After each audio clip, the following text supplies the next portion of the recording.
Иногда кажется, что тело, разум и реальность существуют отдельно. Но если приглядеться, это три стороны одной формулы. Тело — это код. Сознание — наблюдатель. Реальность — отражение. Сегодня ты услышишь три истории, которые соединяются в одну. Тайна тела, иллюзия матрицы и закон симуляции. Все это не о будущем. Это о тебе, здесь и сейчас.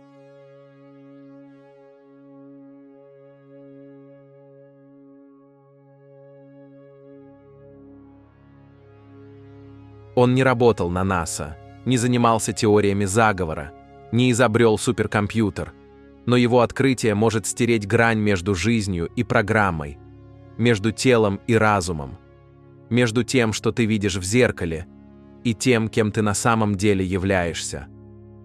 Майкл Левин, профессор биологии из университета Тафтса. Он исследовал простейших существ, червей и лягушек, и случайно увидел разум, который не должен был существовать. Разум без мозга. Сначала это были планарии, плоские черви, известные тем, что могут регенерировать любую часть тела. Их можно разрезать на 200 частей, и каждая из них вырастет заново. Но потом произошло нечто странное. Ученые отрезали им головы, и после регенерации те сохранили память. Черви вспоминали, как обходить лабиринты, которым их учили до отрезания головы. Они не должны были помнить. У них не было мозга. Значит, память живет не в мозге. А где тогда? Потом Левин перешел к головастикам. Он специально исказил форму эмбрионов. Глаза вбок, челюсти сдвинуты, нос не на месте. И все же эти мутировавшие зачатки сами восстанавливали лицо лягушки. Без генетических указаний, без вмешательства. Глаза медленно возвращались на свое место. Тело знало, каким должно быть, даже если начальные условия были нарушены. Это был шок. Тело исправляло себя. Само. Значит, где-то внутри организма уже есть образ идеальной формы, образ, которому все стремится соответствовать. Карта, шаблон, память о том, кем ты являешься. Но кто ее хранит? Не мозг, не гены, что-то другое. Обычное мышление говорит, телом управляет мозг. Но в экспериментах, где мозга уже нет, тело все равно знает, что делать. Как будто в нем осталась память формы. И эта память не в голове. Она в пространстве тела, в его полевом образе. Ты ранишь кожу, и она зарастает. Ты удаляешь часть органа, и он начинает восстанавливаться. Даже если нарушено начертание тела, клетки все равно вспоминают, каким оно должно быть. Где должна быть рука? Где глаз? Где центр? Но кто вспоминает? Не ДНК, не мозг, а нечто глубже. То, что ученые называют биоэлектрическим полем. Это уже не мистика, а наука. Каждая клетка несет не только функцию, но и память формы. И когда надо, вступает в игру, чтобы все стало на свои места. Клетки обмениваются не словами и не командами, а напряжением. Электрическим, но не вольтажом, как в розетке, а в информационном поле, которое строит тебя и сохраняет твой образ. То есть твое тело не просто живет. Оно помнит, каким должно быть. И это знание вне мозга, вне инструкций. Это не программа, это интеллект без головы. Согласованная система, где каждая клетка как часть оркестра. А теперь главное. Если это работает без сознательного участия, то представь, что будет, если ты начнешь осознавать это поле. Если ты не просто живешь в теле, а входишь в контакт с тем, что управляет всей архитектурой жизни. Они начали с лягушек. Казалось бы, простой эксперимент. Эмбрионы с деформированными лицами, глаза сбоку, рот смещен, ноздри на затылке.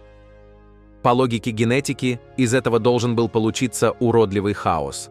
Но Через некоторое время лицо выравнивалось. Глаза сами уходили на место. Ноздри ползли туда, где им и положено быть. И из этой странной массы вырастала нормальная лягушка. Без внешних указаний, без перепрошивки ДНК. Просто клетки, как будто помнящие, где им быть. Как будто что-то внутри них знало образ и тянуло все к нему. В другом эксперименте они изменили электрический рисунок ткани, и тело дало неожиданный ответ. В хвосте вырос глаз. Ученые просто поменяли электрический узор в тканях. Полноценный, с радужкой, с хрусталиком, с нервом. Как будто тело сказало: «Раз ты дал такой сигнал, я сделаю. Вот тебе глаз. Не вопрос». И это не ошибка природы, это подсказка. Сигнал важнее кода. Значит, ДНК не главный архитектор. Значит, тело слушает не гены, а электрическую волю. Но кто ее передает? И кто выбирает, какой сигнал дать? И тогда вопрос стал совсем другим. Не что может сделать тело, а что мы можем сказать ему сделать. Потому что если эти команды не в ДНК, значит, есть вторая система, глубже. Не мозг, не нервы, а распределенный разум. Биополе, электрическая геометрия, тайный язык тела. И он работает без центрального управления, без директора, как рой, как стая, как целое. И если клетки знают, где должен быть глаз, возможно, они знают и что-то большее. О тебе, о форме, о том, кто ты. То, что открыл Майкл Левин, это не просто странность биологии. Это взлом старой модели. Потому что все, чему нас учили, рушится, когда клетки начинают действовать, как будто у них есть цель. Без мозга, без сознания, без команды, но с четким знанием, где должен быть глаз, какой формы должна быть морда, как восстановить поврежденную ткань и когда остановиться. Это не просто реакция, это интеллект без мозга, коллективная мудрость ткани, как если бы каждая клетка помнила не себя, а всю систему сразу. Значит, может быть, мы мозаика, собранная из сотен голосов, которые договариваются внутри нас, которые уже знают, что делать, но мы мешаем своими страхами, командами, сомнениями. А теперь представь, если тело само может собраться в новую форму, что тогда может сознание? Майкл Левин не просто наблюдал, он начал вмешиваться, и не химией, не скальпелем, а с помощью невидимого кода, который запускает процессы внутри жизни. Он создавал живые организмы, которые собирали себя сами, из клеток, без мозга, без ДНК-плана. Они двигались, запоминали, взаимодействовали и даже воспроизводили себя, как будто сама жизнь начала перезаписывать свои границы. Сначала черви и лягушки, потом человек. Из обычных клеток дыхательных путей создавались структуры, которые начинали лечить поврежденную ткань. Без команды, без инструкции, как будто кто-то внутри знал, что делать. Звучит невероятно. Но где же это теперь? Почему вы не слышали об этом в новостях? Почему его имя не упоминается рядом с великими открытиями? Потому что дальше этого нельзя. Потому что если человек узнает, что внутри него уже есть тот, кто может собрать его заново, рухнет вся индустрия контроля, от медицины до идентичности. Это знание нельзя включить в учебники. Оно не поддается патентам. Оно не вписывается в старую науку, где жизнь — это машина, а ты — ее винтик. Левин показал, что жизнь не винтик, а воля. Что клетка может изменить форму. А значит, может изменить и судьбу. Что он открыл на самом деле и почему об этом нельзя говорить? Майкл Левин обнаружил, что клетки общаются электричеством. Это не просто ток, – это язык воли. Язык, который переписывает тело. Он не ждет сигналов из мозга. Он не зависит от ДНК. Это система, которая знает, как ты должен выглядеть, и может собрать тебя заново, без плана, без инструкций. Он доказал, клетка способна принять новую форму, если ты дашь ей новый смысл. И в этом главная опасность. Потому что если человек поймет, что он не машина, а намерение, если он осознает, что не запрограммирован, все, что строилось веками, рухнет за одну ночь. Тебя учили, что ты продукт генов. Но ты – выражение поля. Внутри тебя работает нечто, что тоньше разума и сильнее любых таблеток. Левин начал создавать живых существ, которые лечат, двигаются, думают, без мозга, без кода, без приказа, только на внутреннем знании. И тогда он стал опасен. Потому что он не просто нарушил правила. Он показал, что правило – это иллюзия. С тех пор тишина. О его открытиях не пишут в СМИ. Ни один вуз не включил это в курсы. Материалы исчезают, исследования сворачиваются, как будто кто-то отмотал ленту назад. Но ты уже услышал. Значит, это не остановить. Он показал, что в тебе есть нечто, что знает, какой ты должен быть. Что может восстановить тебя, если ты сумеешь дать правильный импульс. И вот здесь тишина. Потому что импульс этот не из ума. Он не передается через команду. Он звучит как намерение, как внутреннее решение всего тела. Его нельзя описать словами, но его можно почувствовать. Может, ты уже его знал. Когда ты просыпался утром и вдруг понимал, я больше не тот, кем был вчера. Когда боль уходила, хотя никто тебя не лечил. Когда тело знало, что пора, и ты менялся. В древности это называли памятью тела, живым огнем в крови, знанием, вписанным в плоть. Это было не знание ума, а вибрация, к которой можно вернуться, если убрать все лишнее.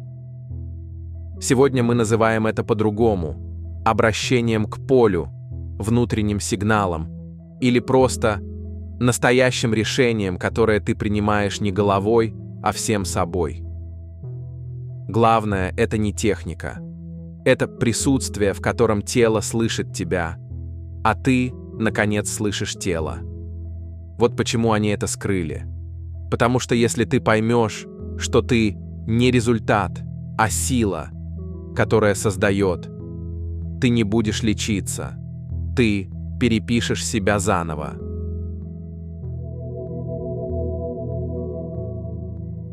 Когда ты начинаешь понимать, что тело – это не клетка, а портал, ты видишь, вокруг тоже живет сознание. Мы называем это миром, но это матрица, созданная восприятием. Представь, что ты прожил добрую часть жизни, будучи искренне уверенным, что свобода – это то, что у тебя уже есть по праву рождения, что ты автор своих решений и маршрутов, и что максимум внешнего влияния – это реклама и новости на фоне. Но однажды тебе показывают простую, почти неудобную мысль. Рабство никуда не исчезло, оно просто стало невидимым и культурным. Оно перестало держать тело и стало удерживать внимание, интерпретации и привычки, превращая нас из заключенных скандалами в добровольных смотрителей собственной клетки. Эта клетка не сделана из стен и замков. Она собирается из алгоритмов, учебных программ, повторяемых фраз и картинок. Из того, как нам объясняют мир с ранних классов и как мы продолжаем объяснять его себе уже взрослые. И в этой клетке нет надзирателя с дубинкой.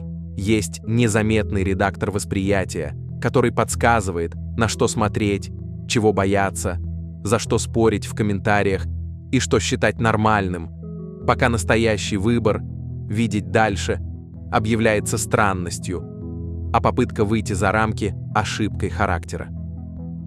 История, которую мы расскажем, начинается не с сенсаций про заговоры, а с более трезвого и неприятного для эго признания.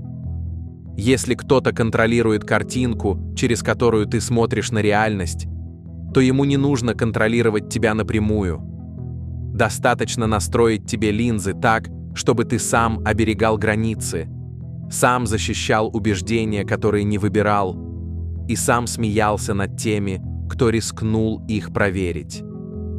И именно поэтому разговор сегодня будет не про плохих и хороших, а про архитектуру восприятия, про то, как мы в нее попадаем, и главное, как из нее выйти без крика, без пафоса и без войны с миром, просто вернув себе право видеть то, что есть, а не только то, что разрешили. Когда мы слышим слово «рабство», мы почти всегда представляем себе прошлое: кандалы, крики, физическое принуждение, истории из учебников и фильмов. Но Дэвид Айк сделал одно из самых дерзких утверждений, которое тогда казалось безумием.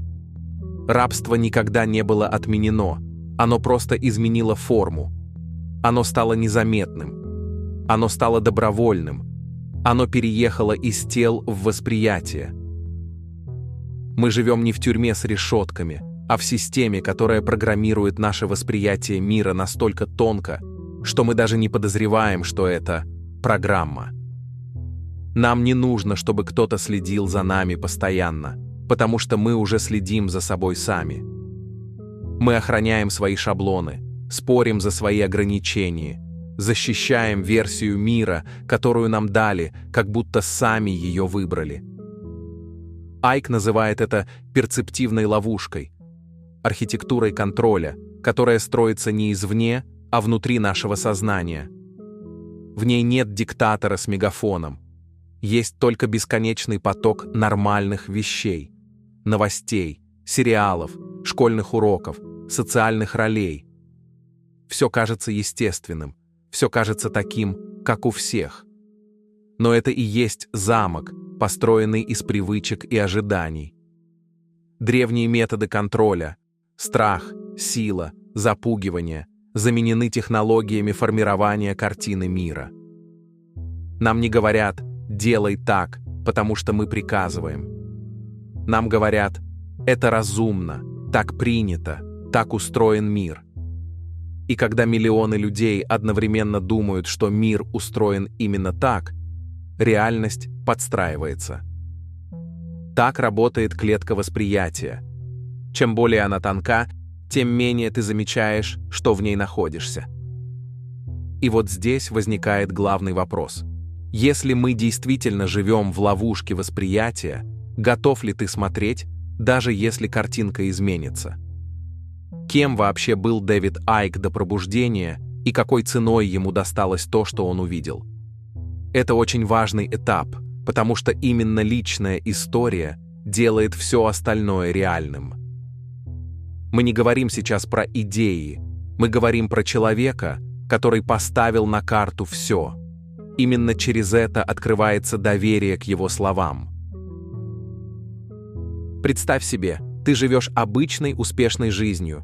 У тебя карьера, слава, стабильный доход, признание. Тебя уважают, цитируют, зовут на телевидение. Ты был профессиональным футболистом, стал известным спортивным обозревателем BBC, вошел в политику от партии «Зеленых». Все складывается идеально, все как надо. Ты в центре системы. Ты один из тех, кого называют человеком с именем. И вдруг все обрывается. Не потому, что ты сделал что-то преступное, не потому, что провалился, а потому что в какой-то момент с тобой случилось нечто, что не вписывается ни в одну карьерную стратегию. Это был не кризис, это было не просветление в глянцевом смысле. Это была тотальная встряска реальности, как будто кто-то снял с глаз линзы, и ты впервые увидел, как все устроено на самом деле. И понял, ты жил внутри иллюзии. В 1990 году Дэвид Айк пережил глубокий внутренний сдвиг. Он пошел к целителю и ушел оттуда другим человеком. Он описывал это как скачивание информации, как шквал образов, голосов, пониманий, которые не оставили ему выбора. Он узнал или вспомнил, что мир управляется не теми, кто на виду, что существует глобальное обманное поле, в котором человечество держит не с помощью оружия, а с помощью искаженной картины мира. И самое главное, что его задача — говорить об этом, несмотря ни на что.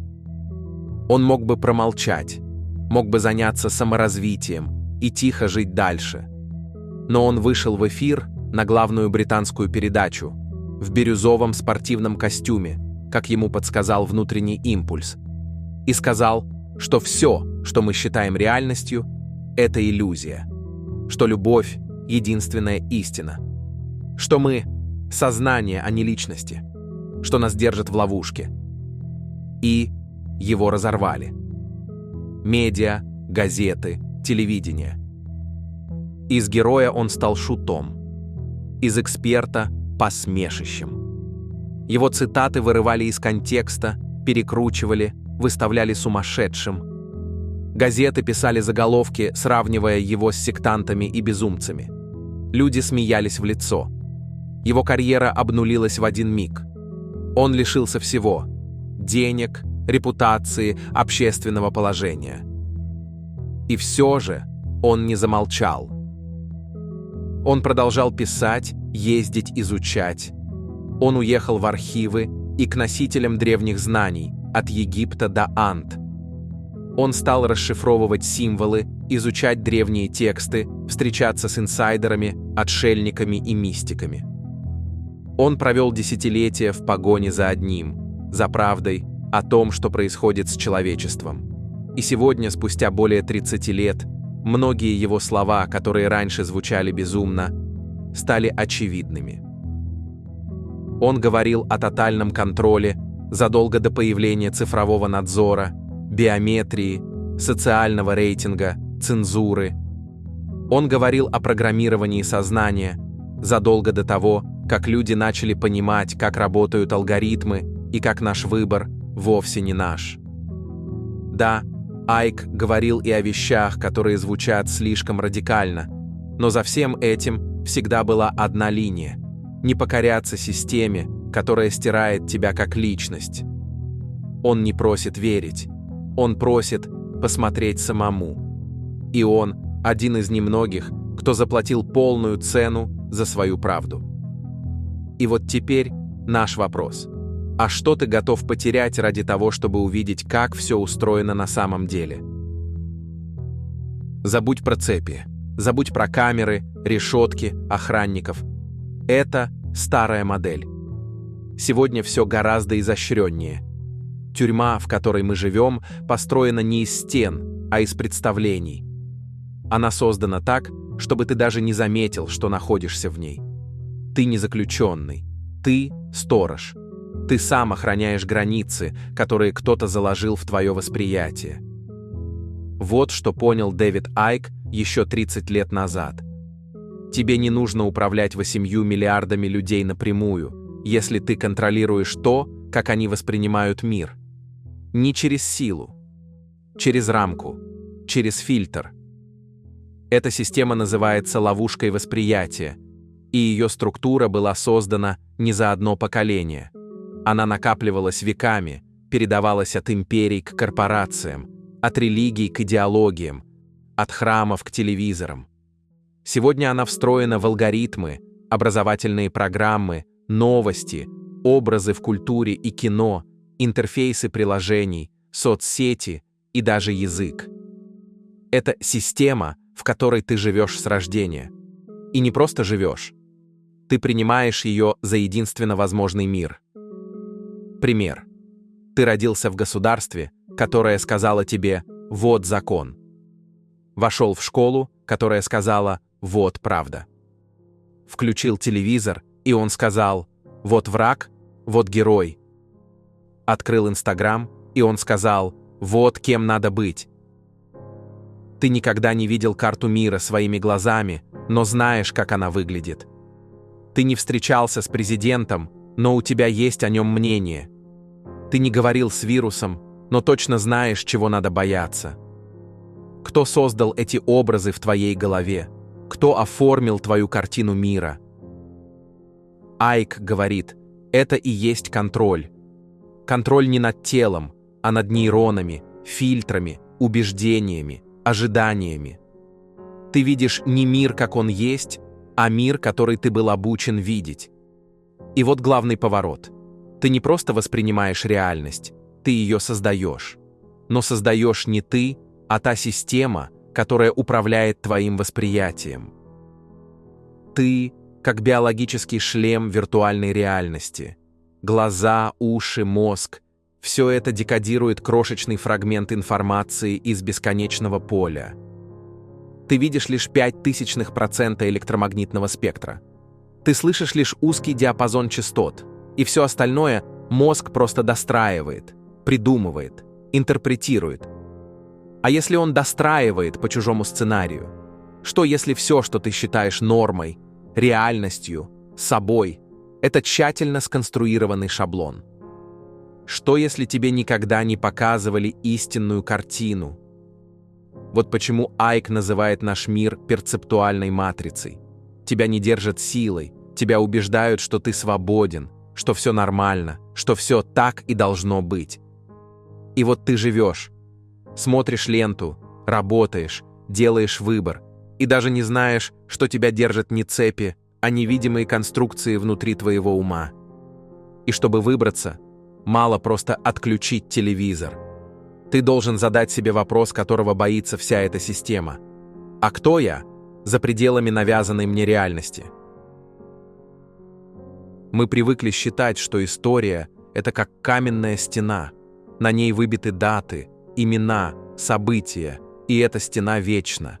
Но если ты внимательно смотришь на собственную жизнь, понимаешь, что даже в пределах одной семьи за 30-40 лет многое становится другим. Слова забываются, акценты меняются, фотографии теряются, а воспоминания начинают звучать как рассказы о ком-то другом. Вчерашняя правда уже сегодня превращается в «ну, может, это было не совсем так». И вот здесь срабатывает один очень странный, но удивительно точный принцип. Есть теория, которая пока еще не получила точного названия в науке, но в эзотерике и философии ее называют фрактальным мышлением или моделью как в малом, так и в великом. Смысл прост. Сознание устроено по фрактальному принципу. То, что происходит с тобой в малом, отражает, дополняет или повторяет процессы на уровне целого. Это видно и в жизни. Как в семье теряются факты, так и в культуре стираются эпохи. Это работает не только в теле, как показал Майкл Левин, где органы могут отрастать, а клетки помнят свое предназначение. Это работает и в восприятии. Внимательный человек способен увидеть структуру большого, просто наблюдая за самым простым. Ты смотришь, как за 10 лет семья теряет общую память, и понимаешь, что с человечеством происходит то же самое, только на тысячелетнем масштабе. Ты замечаешь, как у ребенка можно стереть воспоминания о детстве, если просто перестать о них напоминать. И вдруг осознаешь, что также можно стереть целые эпохи из культуры. Это и есть то самое, что становится ключом к распознаванию правды. Мы часто ищем ответы где-то там, в архивных сводках, секретных источниках или чужих теориях. Но все, что происходит на уровне цивилизации, уже видно в тебе, в твоей памяти, в твоем уме, в том, как ты забываешь, отвлекаешься, запутываешься в информационном шуме. И если ты видишь, как легко можно сбить человека с внутреннего курса, ты начинаешь понимать, как легко это делается с целыми обществами. Не обязательно врать. Достаточно просто перенастроить фокус. Поэтому, возможно, лучший способ понять, что происходит с человечеством, это честно посмотреть, что происходит с тобой, с твоим вниманием, с твоими воспоминаниями, с тем, как ты принимаешь чужую правду и забываешь свою. Потому что то, как ты живешь сейчас, и есть фрактальный отпечаток всей системы. Теперь просто увеличь масштаб. Если в пределах одной жизни мы способны переписать целые куски своей биографии, то, что происходит на уровне общества за сотни лет. Что происходит с памятью цивилизации за тысячелетия? Кто фиксирует, какая версия событий останется, а какая исчезнет? Мы видим вокруг себя руины, которые никто толком не может объяснить. Мы видим города, чья история кажется сшитой из отдельных кусков. Мы видим, как даже за 20-30 лет пропадают целые пласты культуры, а новые поколения воспринимают их как легенды. Это не теория заговора, это факт. Коллективная память пластична. И там, где есть пластичность, появляется возможность для редактирования. Ты можешь сказать: «Ну и что? Мы просто плохо сохраняем прошлое». Но если вспомнить, как работает человеческая психика, это приобретает другой оттенок. Наш мозг устроен так, что он достраивает пропуски. Он не любит пробелов. Он заполняет их рассказами, которые кажутся правдоподобными.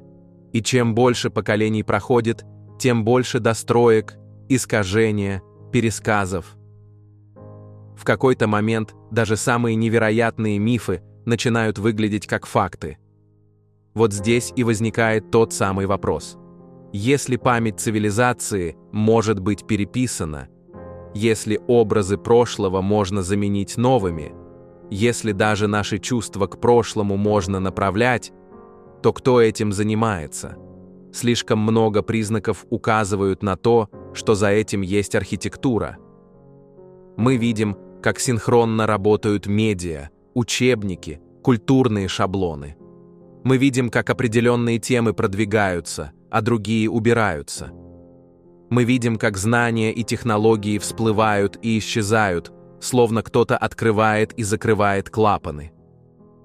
Это не значит, что нужно верить в конкретную версию, в рептилий, архонтов или тайные ордена. Но важно понять сам принцип. Кто контролирует память, тот контролирует реальность. И если за 30 лет можно изменить целое поколение, то за 3000 лет можно изменить саму основу восприятия мира. И тут мы возвращаемся к главной мысли. Ты не можешь изменить прошлое человечества, но ты можешь вернуть свою собственную память, осознать, как твои привычки, фильтры, убеждения были установлены, потому что с этого начинается реальная свобода. Когда ты перестаешь автоматически принимать навязанную версию истории, ты возвращаешь себе способность выбирать, во что верить и как жить. Мы привыкли думать, что путь к свободе – это бесконечный апгрейд себя. Курсы, мотивирующие ролики, продуктивность, тонны книжных цитат, еще одна техника – как стать лучшей версией себя. Но если посмотреть честно, становится видно, что вся эта гонка чаще создает новую зависимость. От внешних рецептов, от чужих мнений, от очередного допинга для воли. И человек вроде бы бежит, но внутренняя тишина не растет, ясности больше не становится. Решения принимаются все так же из усталости и страха, а не из видения. И в какой-то момент эта беговая дорожка начинает выглядеть как еще одна ветка той же самой системы, где тебя мягко держат занятым, чтобы ты никогда не сел и не спросил простое: «А что со мной прямо сейчас?». Большинство саморазвития работает на самом поверхностном уровне, на уровне поведения, привычек и инструментов, которые действительно могут чуть улучшить график, сон или планирование, но не трогают слой, откуда растут решения, а решения растут из состояния нервной системы и из того, куда направлено внимание. Поэтому без работы с телом, дыханием, ритмом и тишиной любые техники остаются косметикой. И именно поэтому люди годами знают, что делать, но не делают. Не потому что ленивы, а потому что их система застряла в режиме защиты, где ни до творчества, ни до риска и ни до правды. Если разложить изменения по глубине, получаются 4 слоя. Поведение, что я делаю. Состояние, в каком физиологическом и эмоциональном режиме я живу. Убеждения и образы, что для меня возможно и кто я такой. И базовая осознанность или присутствие, внимание как таковое. И порядок работы почти всегда обратный привычному. Сначала вернуть себе внимание и контакт с телом, потом стабилизировать состояние, и лишь затем менять убеждения и поведение, потому что в обратном направлении получается только кратковременный эффект и откат. Первое, что нужно вернуть – гигиену внимания, потому что без нее память не консолидируется, развлечение не появляется, а любое знание остается шумом. Это значит, что в течение дня у тебя должны существовать куски времени без входящих потоков, пусть короткие, но целые, когда никакой ленты, никаких уведомлений и никакого параллельного подсматривания. И уже через неделю таких окон мозг начинает собирать пережитое в цельные смыслы, а не в рассыпающиеся фрагменты. И ты замечаешь, как легче вспоминать вчерашние разговоры, как яснее формулируются мысли и как реальность перестает быть липкой. Дальше – возврат в тело, потому что тело – это не аксессуар и не транспорт для головы, а главная антенна и резонатор твоей системы, и если оно сжато, зашумлено и обесточено, никакая визуализация не садится. Начинай с простого и физического. 3-5 раз в день по минуте следить за дыханием, удлиняя выдох, отмечать вес стоп на полу, мягко распускать челюсть и плечи, а вечером без телефона ощущать биение в груди и тепло в ладонях. Из-за этих смешных минут в сутки нервная система перестает жить в постоянной тревожной готовности. Тонус выравнивается, и те самые образы впервые получают шанс стать состоянием, а не картинкой. Чтобы вернуть память и устойчивую самоидентичность, нужна очень простая, но дисциплинированная вещь. Вечерняя фиксация, то есть руками, на бумаге. 3 строки. Что я сегодня понял, что почувствовал, что выбираю перенести в завтра. И если делать это каждый день, через месяц у тебя появляется связанная нить, которая не дает алгоритмам и чужим повесткам разрывать тебя на мелкие сейчас. А за этой ниткой приходит способность удерживать долгую мысль, долгую цель и долгий ритм. Теперь развлечение, без которого любая пробужденность превращается в реактивность. Перед тем, как принять чужую идею или новость, замедлись на 1 минуту и проверь 3 вещи. Кому выгодно, чтобы я именно так это увидел? Каким чувством меня цепляет этот посыл? Страх, раздражение, жадность или спокойная ясность? И какие альтернативные объяснения я могу придумать за эти же 60 секунд? И если ты даешь себе эту минуту паузы, ты буквально ломаешь механизм внушения, потому что не заходишь в него через автоматическую эмоцию. Чтобы визуализация стала живой, а не игрушкой ума, используй телесный тест на подлинность. Рисуешь образ и сразу чувствуешь, что происходит в дыхании, в животе и в горле. И если дыхание становится мягче, в животе свободно и голос садится на опору, значит, это образ твой. Если появляется микросжатие, задержка дыхания или напряжение на лице, перед тобой чужая картинка, красивая, но пустая, и лучше честно ее отпустить, чем годами ломать систему и называть это работой над собой. Классическое саморазвитие уводит еще и тем, что подменяет знание информацией. И здесь важно вспомнить простое правило. Подлинное знание тихое, простое, воспроизводимое и доброе. Оно не требует поклонения, не раздувает страх и не обещает чудес за неделю. Его можно проверить опытом, и если ты сделал и стало яснее, то тебе туда. А если сделал и стало тревожнее, зависимее и надо срочно еще, это маркетинг, а не путь. Отдельно стоит сказать о ловушке позитива и визуального успеха, когда человек рисует себе яхты и титулы, а жизнь почему-то упорно приносит других людей, другую работу, другой город. И здесь важно помнить, что сознание часто видит шире нашего списка хотелок, поэтому на практике держи два режима одновременно. Точный вектор, в чем я хочу жить по ощущениям, ритм, содержание и вклад. И гибкость формы, пусть придет так, как лучше для всей системы. И если приходит не как в картинке, но при этом тело расслабляется и становится просторнее, не отворачивайся из-за уязвленного эго, возможно, это как раз твоя дверь. Еще одна забытая вещь – экология круга, потому что никакая внутренняя работа не выживает в токсичном поле. И иногда самым духовным поступком будет не новая практика, а честный выход из разговора, чата, проекта или компании, где постоянно воспроизводится страх, цинизм или мелкая зависть, потому что поле сильнее намерений, и лучше один честный союзник, чем 100 знакомых по теме.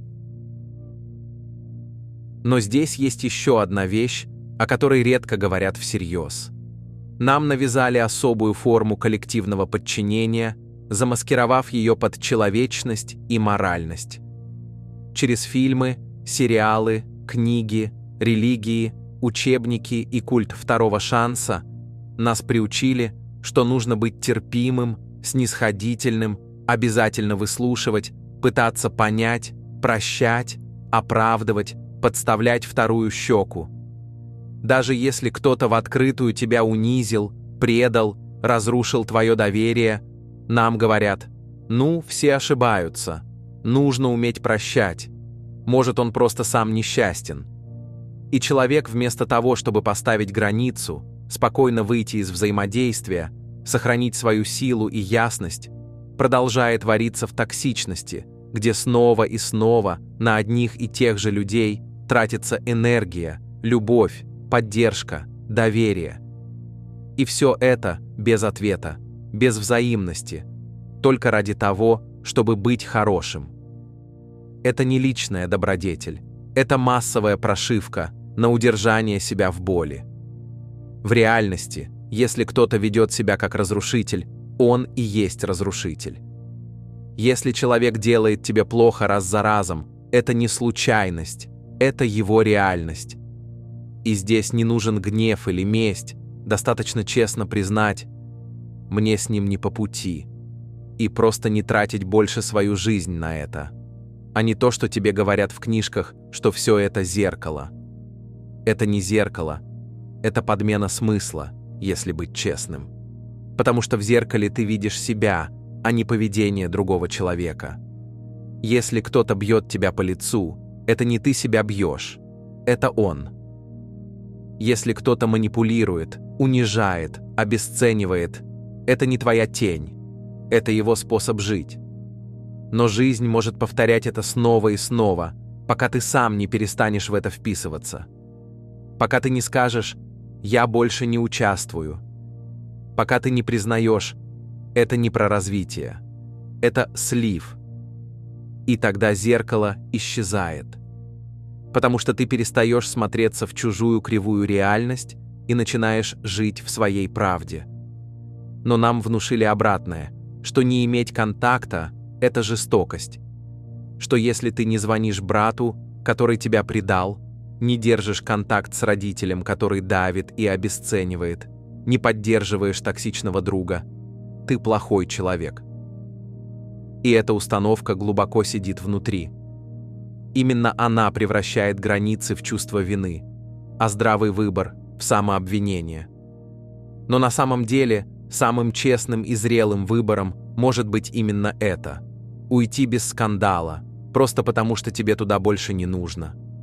Не потому что ты лучше, а потому что ты другой.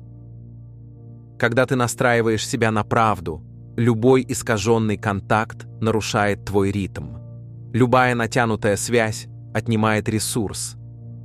И здесь ты не должен быть спасателем, искупителем или мудрецом, который всех поймет.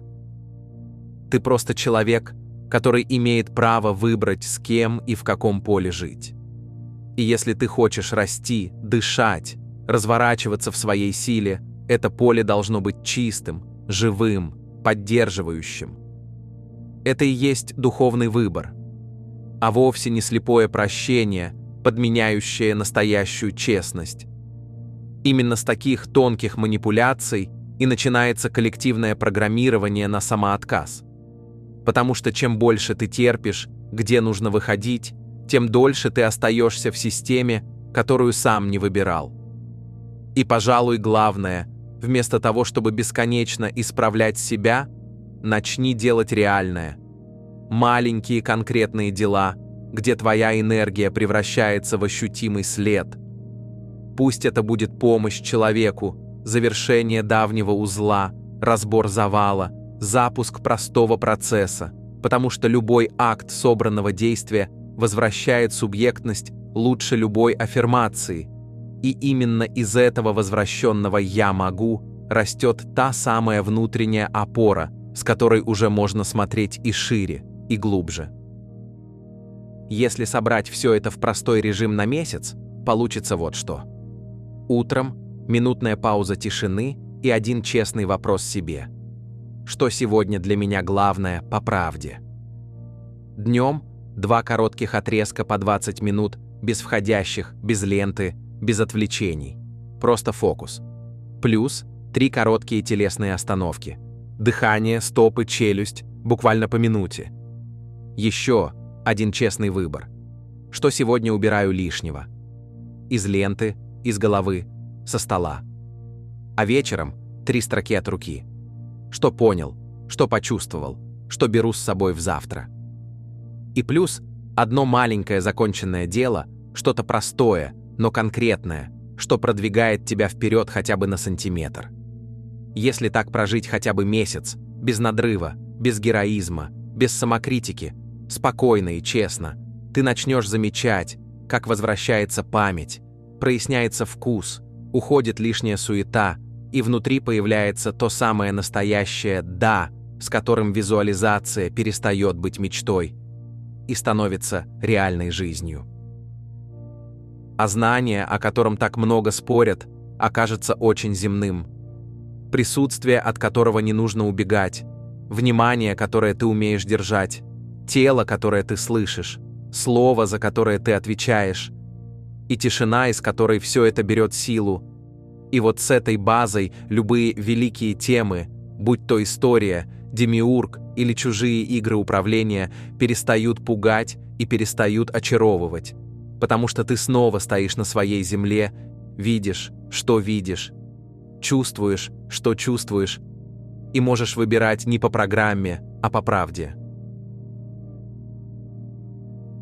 Ты можешь провести всю жизнь в поиске ответа и так ни разу не заметить, что все это время искал не истину, а ощущение важности. Не себя, а того, кем бы хотел быть. Не контакт, а подтверждение. Не тишину, а красивую историю о тишине. Мы привыкли думать, что проснуться значит получить озарение, найти истину, обрести свет, пережить трансформацию. Но по-настоящему проснуться значит, может быть, впервые остановиться и увидеть, из чего ты вообще состоишь. Что внутри тебя правда, а что лишь заученное стремление быть лучше. Где в тебе желание, а где страх. Где движение, а где старание. Вся система, о которой мы сегодня говорим, держится не на внешнем контроле, а на внутреннем автоматизме. Ты действуешь, реагируешь, стремишься, но не замечаешь, что каждый шаг не ты, а программа. Что голос в голове не твой. Что выбор не свободный, а обусловленный. Что даже развитие – это часто просто апгрейд старой прошивки. Ты можешь читать, изучать, искать духовные практики, менять окружение, даже чувствовать осознанность. Но все это может оказаться ловушкой, если ты не замечаешь главного. Из какого импульса внутри ты это делаешь? Ты дышишь, чтобы быть в моменте, или потому что боишься упустить момент? Ты обучаешься, потому что хочешь понять, или потому что боишься быть не таким? Ты развиваешься из любви к себе Или из тихой ненависти к тому, кто ты есть сейчас? Вот с этого и начинается настоящий выход. Не с техник, не с медитаций, не с ритуалов, а с того, чтобы впервые честно спросить себя: это мое или навязанное? Я это чувствую или просто копирую чужой путь? Я выбираю или просто бегу от боли? Истинная свобода не в поступке, она в паузе до поступка. В этой странной, тихой точке, где ты еще не среагировал, но уже начал видеть, что мог бы не повторять старое. Это не требует никаких особых знаний, не требует ясности, не требует силы. Только одно — тишины внутри. И готовности ничего не делать, кроме как остаться с собой, без ролей, без образов, без историй. Просто остаться в этом моменте и услышать, что в тебе звучит на самом деле. Тогда ты начнешь видеть, что ты не должен быть другим, чтобы стать собой. Что ты не обязан страдать, чтобы заслужить любовь. Что ты не обязан играть, чтобы тебя приняли. Что ты вообще ничего не обязан. А все остальное выбирается из этой тишины. Ты просто можешь быть. И именно это «быть» и есть самая радикальная форма свободы. Та, которой боится система. Та, которую невозможно запрограммировать.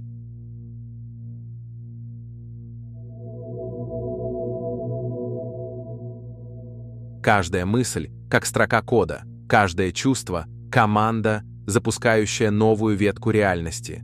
И когда ты осознаешь, что наблюдатель и наблюдаемое едины, ты выходишь за пределы матрицы и входишь в саму симуляцию. В сентябре 1977 года в небольшом французском городе Мец собралась публика – писатели, философы, поклонники фантастики. Они ожидали услышать обычное выступление известного автора, разговор о книгах и сюжетах, которые можно интерпретировать как игру воображения. Но Филипп Дик вышел на сцену и сказал, что его попросили вырезать 2/3 речи, и добавил фразу, которую публика тогда не поняла. «Я не шучу, это серьезно, это имеет значение». Многие спустя годы скажут, что именно эта речь стоила ему жизни. Через несколько лет после нее его дом взорвали, архив разграбили, а сам он умрет за несколько дней до премьеры фильма по своему роману «Blade Runner», который навсегда свяжет его имя с темой искусственной реальности и потерянного человеческого «я». Но все началось именно тогда, с одной фразы. Одна переменная была изменена, и мир перестроился на другую частоту. Это была не ошибка в летописях, а сбой в самой системе реальности, в тех законах, что определяют, как течет время и что мы называем настоящим.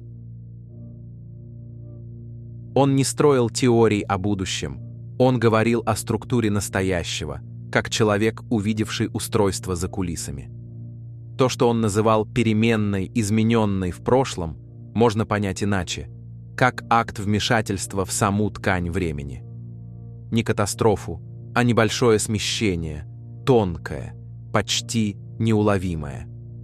Как если бы кто-то подвинул ноту в музыкальной партитуре, и все произведение теперь звучало чуть иначе, но большинство слушателей этого не замечает. Филипп Дик говорил, что мы снова живем этот же отрезок времени, что реальность нелинейна, а свернута, как лента, которую можно перематывать, склеивать и проигрывать заново. Он называл это боковым временем, временем, идущим не вперед, а вбок, где происходят сдвиги, незаметные глазу, но меняющие все. И именно здесь начинается самое важное. Филипп Дик называл это временем под углом. Ось, которая пересекает нашу привычную линию реальности не вдоль, а поперек. Это не движение во времени, а смещение внутри самой структуры бытия. Он говорил, что изменения происходят не тогда, когда наступает новый день, а тогда, когда кто-то вмешивается в код, сдвигая фрагмент мира, как художник, который не переписывает всю картину, а тихо убирает дерево, добавляет фигуру, меняет оттенок неба.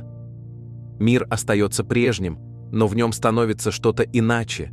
И именно это иначе мы чувствуем как странное ощущение дежавю, когда время вдруг будто подмигивает тебе, говоря: «Мы уже были здесь». Если вглядеться в это глубже, речь идет не о мистике, а о природе восприятия. Каждый раз, когда реальность меняет траекторию, мозг пытается достроить непротиворечивую историю, чтобы не разрушить привычную логику. Он не способен признать, что последовательность может быть нарушена, поэтому просто переписывает прошлое в соответствии с новым курсом.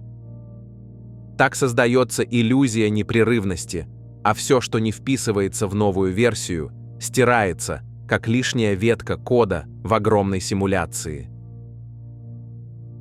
Эти боковые изменения происходят постоянно.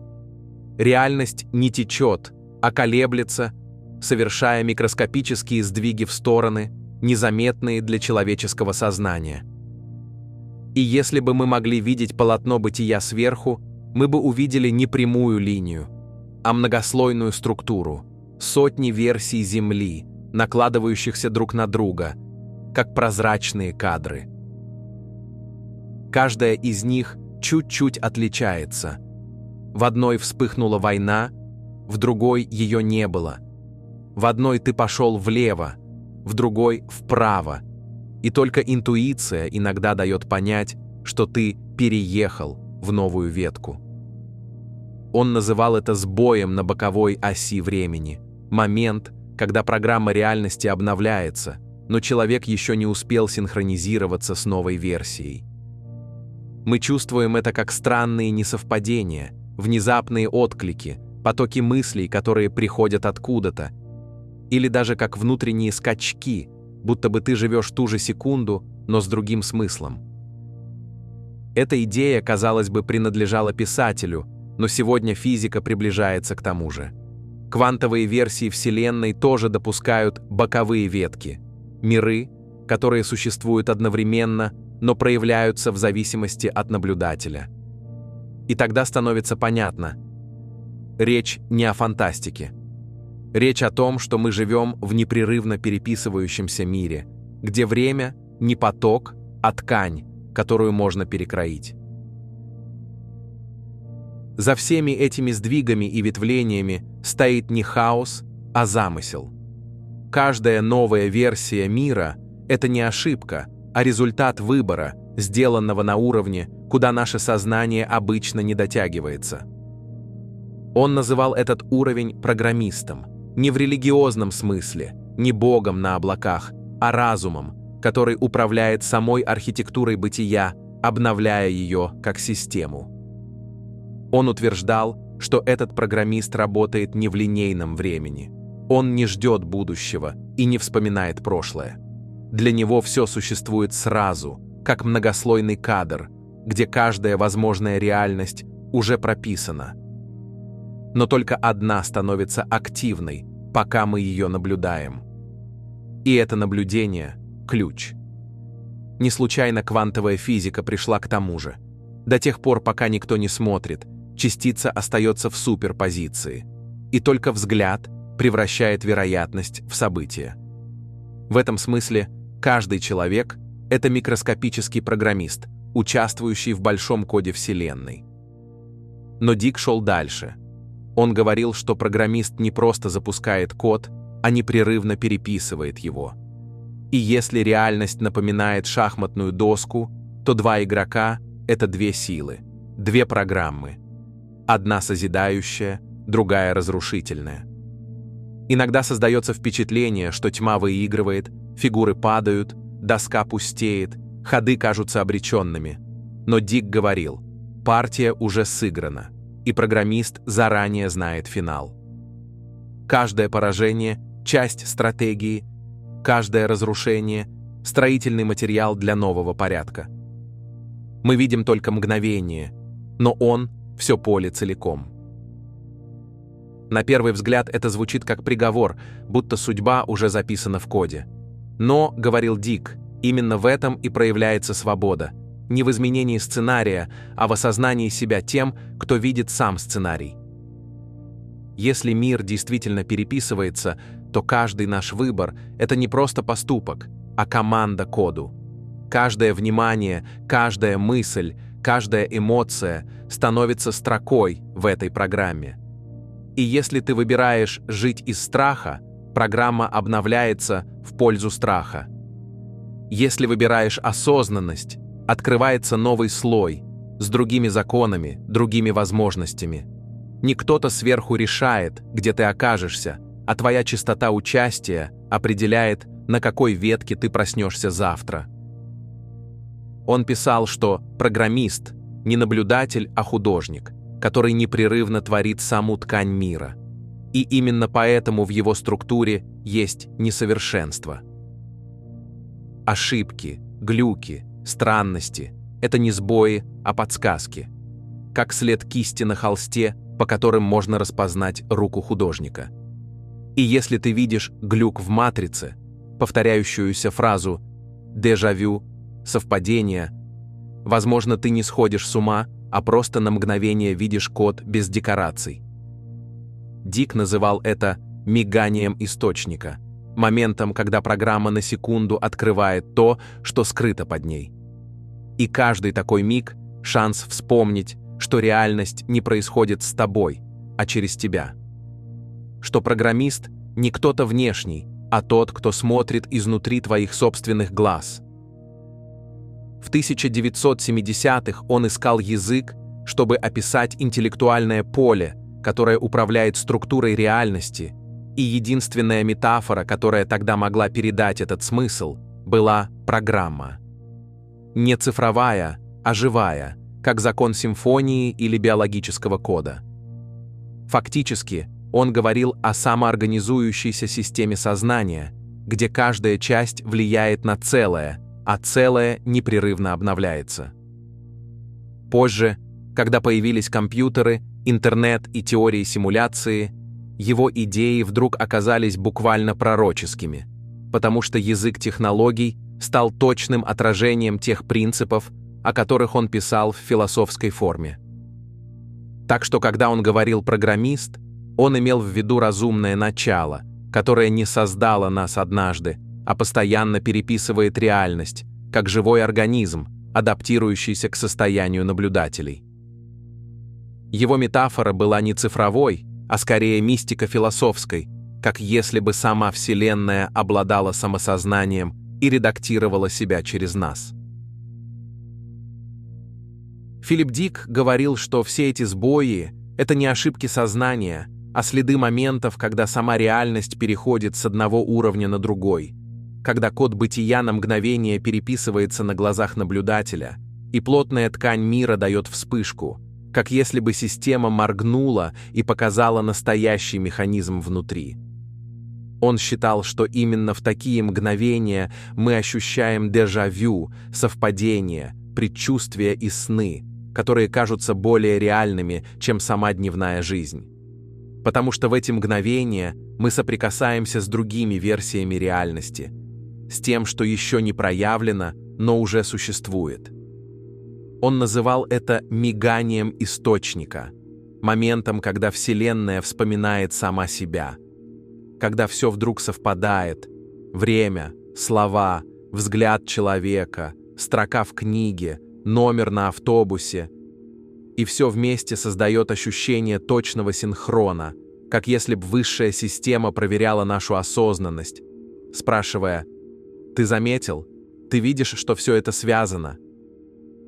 Совпадения для него были не просто игрой ума, а способом, через который разум Вселенной общается с нами напрямую. Сегодня мы называем это синхронистичностью. Юнг говорил, что это моменты, в которых психика и мир перестают быть разделенными. Современная нейрофизиология подтверждает: во время таких событий в мозге меняется ритм волн, восприятие времени искажается, и человек впадает в состояние расширенного внимания. А Дик добавлял: в эти моменты мы выходим из программы. Не навсегда, но достаточно, чтобы увидеть ее границы. Чтобы понять, что жизнь не идет по прямой, а скорее по спирали, и все, что нам кажется повтором, на самом деле возможность прожить то же самое иначе. Он верил, что сны — это не иллюзии, а проблески других пластов мира, в которых наше сознание путешествует, когда тело спит. Иногда сны предупреждают, иногда исцеляют, иногда показывают реальности, к которым мы еще только идем. Мозг переводит эти опыты на язык символов, поэтому они кажутся странными. Но если вглядеться глубже, в них закодировано все — и предупреждение, и подсказка, и способ выйти за границы повторяющегося цикла. Дежавю же он считал наиболее честным знаком того, что мы буквально прошли через перезапуск. Как если бы Вселенная на мгновение отмотала ленту и дала еще один шанс поступить иначе. И если ты осознал это в моменте, если остановился и почувствовал «да, это уже было», то это значит, что ты заметил сам акт обновления, сам переход между вариациями мира. В этом смысле дежавю не сбой, а напоминание, что мы живем в системе с множеством уровней восприятия, и каждый раз, когда чувствуешь этот звон узнавания, это как эхо из соседнего мира, в котором ты уже однажды был. И, возможно, все эти глюки — не ошибки мира, а знаки, что программа работает. Что Вселенная не сломана, а жива. И иногда, чтобы мы не забыли о ней, она сама подмигивает нам из-под маски реальности. Весной 1974 года Филипп Дик пережил нечто, что навсегда изменило его жизнь и стало центром его философии. После обычной операции на зубах в один из вечеров он открыл дверь курьеру, и в глаза ему блеснуло отражение света от маленького кулона в форме рыбы, символа первых христиан. В тот миг, как он потом рассказывал, через его сознание прошел мощный импульс. Розово-золотое свечение, как вспышка, но без боли и ослепления. Он говорил, что это был не свет, а информация в форме света. Волна, несущая знание, которое не нужно было читать, потому что оно сразу распаковывалось внутри. С того момента его жизнь раскололась на две реальности. Одна — привычная. Калифорния 70-х, дом, книги, письма, сигареты. Другая — древний Рим первого века, где он одновременно жил как христианский раб под властью империи. Он не видел это как видение или бред. Он утверждал, что время просто сложилось в петлю, и две эпохи наложились друг на друга, потому что код реальности дал сбой, две линии пересеклись, и сознание оказалось между ними.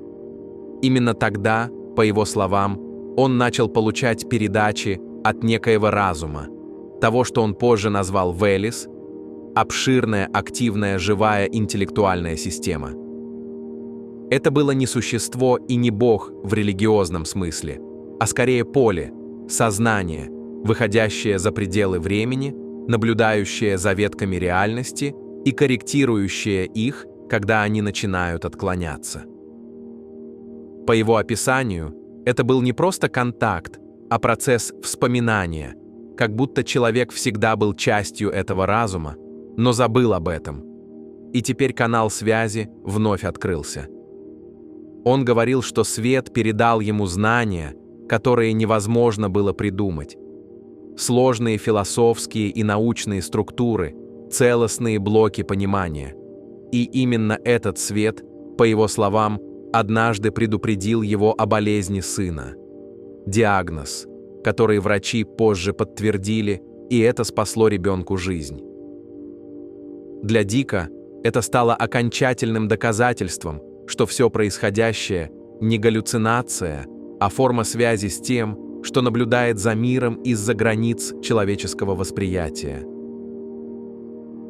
Он описывал Валис как архитектора, который видит все параллельные ветки реальности и время от времени переписывает их, чтобы вернуть баланс, словно музыкант, который подстраивает струны Вселенной.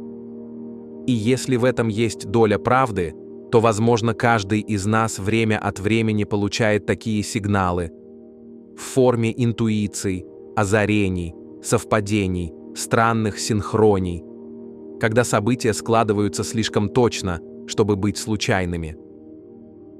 Может быть, это и есть язык этой системы, способ, которым сознание за пределами времени разговаривает с нами, пробуждая память о том, что мы не просто персонажи в сюжете, а соавторы реальности. И именно в этом Дик видел шанс на спасение человека. Не в контроле, не в науке, а в восстановлении связи с тем источником света, который не говорит словами, а передает знания напрямую, без переводчиков и религий, как когда-то, через вспышку, похожую на утренний розовый рассвет. После той вспышки розового света Филипп Дик начал замечать странные несостыковки. Не катастрофы и не чудеса, а мелочи, которые будто указывали на то, что реальность уже не та. Он рассказывал, как тянулся рукой к выключателю, которого всегда не было на этом месте, или вспоминал предметы, детали, названия, которые внезапно перестали существовать. Для него это были не провалы памяти, а следы перемещений между слоями, остаточные отпечатки старых версий мира, которые сознание все еще удерживало.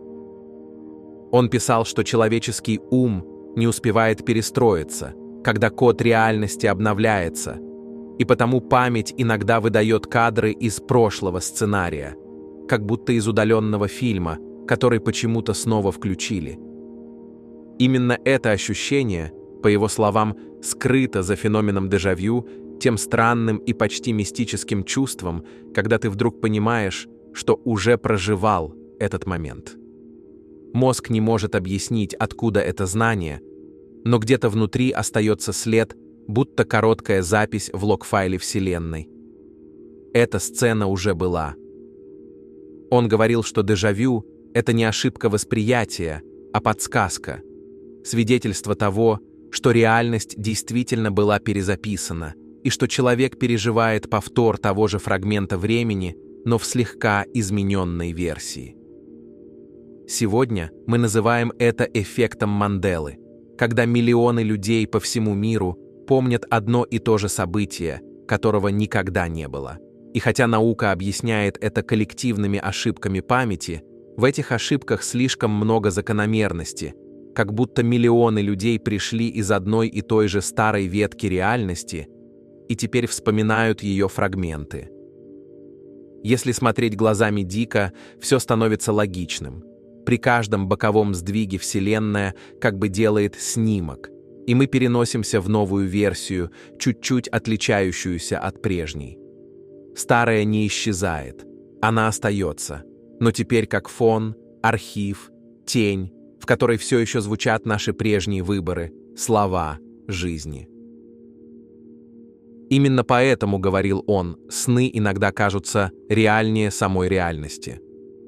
Во сне сознание может выходить из активной ветки и касаться других версий, тех, где мы пошли иным путем, сказали другое слово, не успели, не встретили, не выбрали.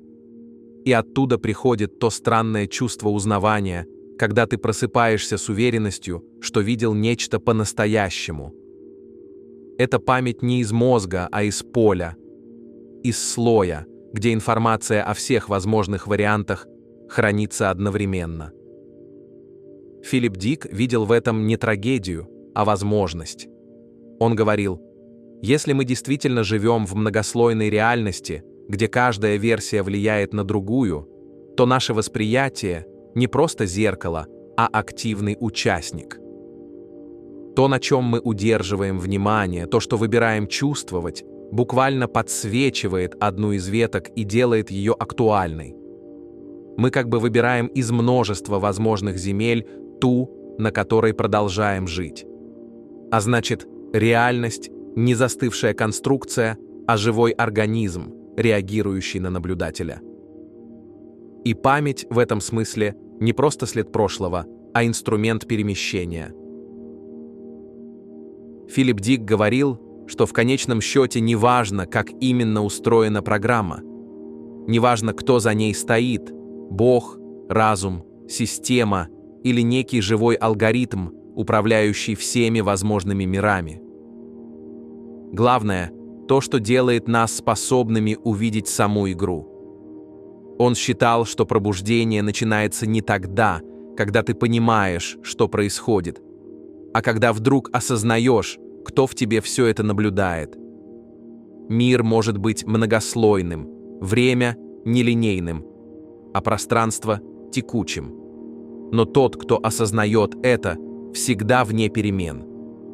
Он не персонаж внутри симуляции, а сам экран, на котором она разворачивается. Когда ты начинаешь смотреть на происходящее не глазами роли, а глазами свидетеля, вся структура мира начинает смещаться. Ты перестаешь быть пешкой на доске и становишься тем, кто видит всю партию целиком. Дик называл это «вспомнить, кто ты». Не в религиозном, не в эзотерическом смысле, а буквально. Понять, что все, что ты видишь, чувствуешь, вспоминаешь, это отклик реальности на твое внутреннее состояние. Мир не существует отдельно. Он реагирует на частоту твоего внимания. И чем больше осознанности в твоем взгляде, тем мягче становится пространство. Оно начинает отзываться, не как сцена, а как живое существо, которое узнает тебя. Он писал, что когда человек перестает бороться с системой, она перестает быть тюрьмой. Она становится зеркалом. А за зеркалом — свет. Свет, который всегда был, но который нельзя увидеть, пока смотришь глазами страха. Он говорил: «Мы не заложники мира, мы его соавторы. И каждый акт внимания — это маленькое обновление программы, маленький поворот Вселенной в сторону пробуждения». Может быть, именно для этого мы сюда и пришли, чтобы в бесконечном потоке иллюзий, историй, боли и восторга вспомнить, что внутри нас всегда был тот, кто не спит, тот, кто наблюдает. И чем чище этот взгляд, тем больше он превращается в свет. Мир не исчезает, когда ты просыпаешься. Он просто становится прозрачным. Ты продолжаешь жить, говорить, есть, дышать, любить. Но все происходит будто сквозь легкую вуаль, где за каждым событием ты видишь смысл. Ты понимаешь, что реальность не враг тебе, а союзник. Что не нужно спасаться из мира, нужно проснуться в нем. И, возможно, в этом и есть главный замысел программиста, о котором писал Дик.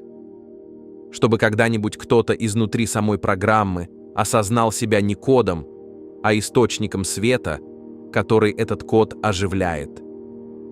Не героем в фильме, а самим экраном, на котором все это возникает. И в тот момент, когда ты перестаешь искать выход, ты уже вышел. Иногда я думаю, что все это не случайность. Что мы читаем эти тексты, слушаем эти истории, видим эти совпадения, просто чтобы однажды почувствовать, все связано. Что нет чужого времени, нет прошлых и будущих миров. Есть только этот миг, живой, дышащий, настоящий. И может быть, вся программа существования — лишь способ, которым бесконечное учится видеть себя глазами конечного. Мы не ошибки кода, мы его пробуждение. И пока ты осознаешь себя здесь, среди звуков, лиц, дыхания, движений, реальность меняется. Не потому, что ты борешься с ней, а потому, что ты начинаешь видеть ее по-настоящему. Когда ты соединяешь тело, сознание и реальность, ты перестаешь быть наблюдателем.